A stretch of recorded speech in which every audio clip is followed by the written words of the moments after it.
হযরত ওমর রাদিয়াল্লাহু আনহু আল্লাহর অনুপ্রেরণা প্রাপ্ত মানুষ। সহিহ বুখারী 3688 এর ভিত্তিতে করা গল্প।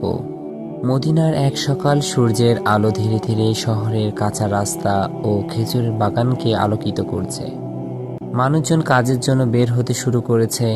এমন সময় মসজিদে নববীতে বসে আছেন রাসূলুল্লাহ সাল্লাল্লাহু আলাইহি সাল্লাম এবং তার চারিপাশে সাহাবারা নানান বিষয়ে আলোচনা করছেন, ইসলামের অগ্রগতি, মানুষকে দাওয়াত দেওয়া ও ন্যায় বিচার প্রতিষ্ঠা ইত্যাদি।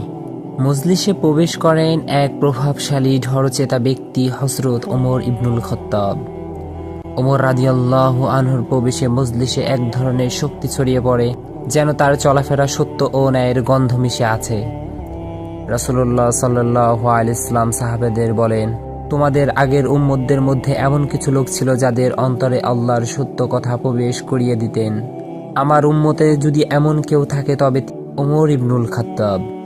এই কথাটি শুনে সাহাবারা ওমর রাদিয়াল্লাহু আনহুর দিকে তাকালেন। তাদের চোখে সম্মান ও ভালোবাসা দেখলেন।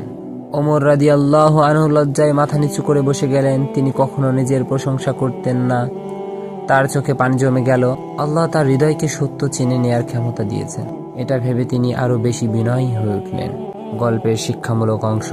সেই দিন মসজিদ থেকে বের হয়ে ওমর রাদিয়াল্লাহু আনহু নিজের মনকে বলেন, যদি আল্লাহ আমাকে সত্য চিনতে সাহায্য করেন তবে আমাকে আরো বেশি মানুষের উপকার করতে হবে, ন্যায় প্রতিষ্ঠার জন্য আরো শক্ত হতে হবে, আর নিজের নাফসের সামনে আরো বিনয়ী। এরপর থেকে ওমর রাদিয়াল্লাহু আনহু আরো বেশি মনোযোগ দিয়ে মানুষের সমস্যা শোনেন, ন্যায় বিচার প্রতিষ্ঠা করেন, দরিদ্রদের পাশে থাকেন। তার সিদ্ধান্তগুলো এতটাই সঠিক হতো যে অনেক সময় আল্লাহ তাআলা কোরআনের আয়াত নাজিল করে তার সিদ্ধান্তকে সমর্থন করতেন। এই কারণে তাকে বলা হয় মুলহাম, অনুপ্রেরণা প্রাপ্ত, অর্থাৎ যার হৃদয়ে আল্লাহর সত্য প্রবেশ করিয়ে দেন। এই গল্প থেকে শিক্ষা, সত্যের পথে ঝড়ো থাকা মানুষের হৃদয় আল্লাহ নূর দান করেন। নেতৃত্ব মানে শক্তি নয়, ন্যায়, বিনয় ও আল্লাহ ভীতি। জ্ঞানের দরজা তাদের জন্যই খোলে যারা নিজেদের অহংকার দূর করে রাখে।